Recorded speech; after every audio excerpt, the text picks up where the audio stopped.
Nairobi, 90.7 in Mombasa, 89.5 in Garissa.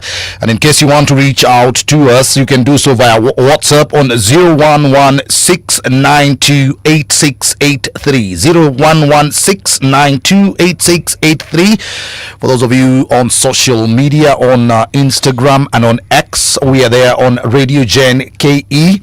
For those of you who are old school like Thige, on Facebook, it is Radio Generation Kenya. And remember to use the hashtag Sports Garage KE. You have something to say, Kariuki? This is the FKFPL. My old guard. Anyway, so much lined up for guys this afternoon. And I want us to kick off with a breaking story. This morning, there have been some changes at FKF.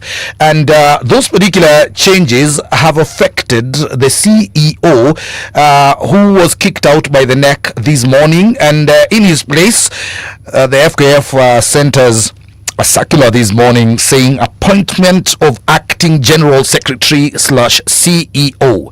We wish to announce the FKF head of legal affairs Dennis Gishero has been appointed acting general secretary CEO pending the advertisement and substantive filling of the position. The appointment takes effect immediately. All right. The big question here is, yes, one, how did what's the case with Harold Thige? Because the last time we were here in studio, he had gone to court. We were discussing the impasse between him and the president Hussein Mohammed. Well, it's no longer him versus Hussein. Yeah. It's FKF versus Thige. Okay. Now, what exactly transpired in those hours, in those 48 hours that led to Thige? Actually, did he actually withdraw his court case? Now, because how do they appoint a CEO when there is a court case that has said nothing should happen to that post until there's determination of that suit? Well, what happened is yesterday these two guys went to court, and this is now where exclusives come in, because we have the info and we know what exactly happened. So yesterday these guys, the two parties, went to court.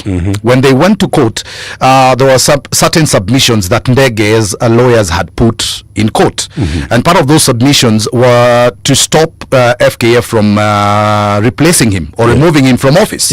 Now, when they went to court yesterday, the FKF lawyers were very well prepared, so they had technicalities within which they were going to knock out Thige.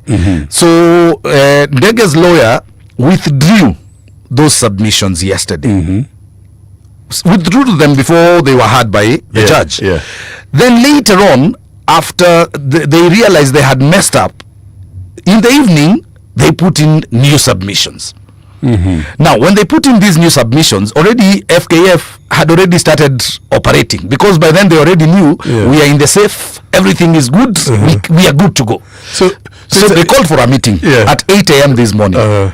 There was a court that was supposed to sit again this morning at 9 a.m. to give directions. So basically, Ujama Ali withdraw prematurely. Then very premature. Then I withdraw. I can realize, so by the time I reinstate the original status, mambo isha happen. Sasa mambo isha happen. FKF walikuwa na speed. Walikuwa move at speed. Unasikia already kesi imeisha hivi. FKF already neck isha meeting 8 a.m. today.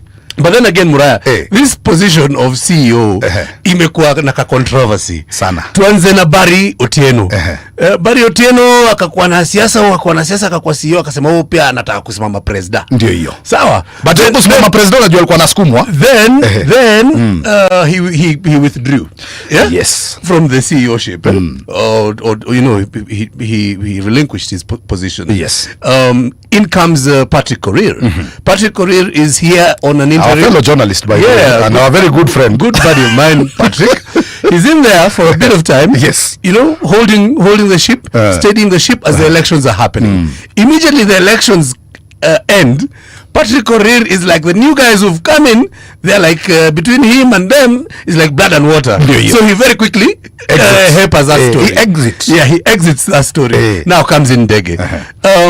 And now Thige is gone. We have Gisheru. Gisheru has a bit of history in football. He's been with Wazito FC as a CEO. He's no stranger to football matters. But the question I'm asking, Muraya, or the questions Kenyans need to realize, this CEO position is a hot potato because the CEO, as you mentioned last week, Muraya, is the one who actually runs that office. He runs the secretariat. He's the one who's in control of that money. You can't spend FKF money without the nod of that CEO. Now, so in fact, we should not be bothered next time about who's the president, who's what. We should just be bothered about making sure the election of the CEO is done procedurally. And I totally agree with you. Yeah. Now, there's further developments actually. Unajua tuko tumeconclude mambo ya hii court case. So premature withdraw hatuko tumemalizana nayo. And why hatuko tumemalizana nayo is because you see the NEC called for a meeting at 8.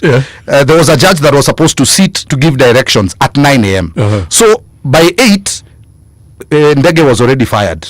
And as you can see, there was already a circular that had been released which talks about penning the advertisement and substantive filling of the CEO position. So when the court sat at 9 a.m., guess what they said? They said, okay, fine, Thige, you've already been fired. Usha withdraw. No, na ushafutwa job. So literally withdraw ukachoma.